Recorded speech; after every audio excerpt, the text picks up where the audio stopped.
Гранулатори за фураж KL200S и KL230.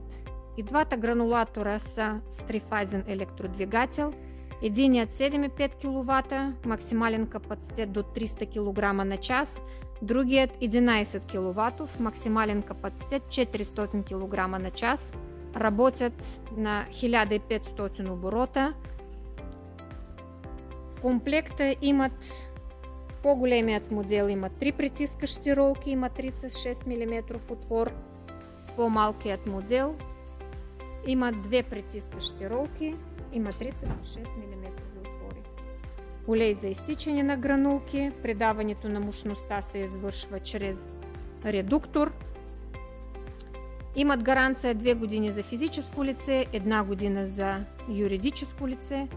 Извършваме безплатна доставка за цялата България. За повече информация посетете сайта ни technamas.bg.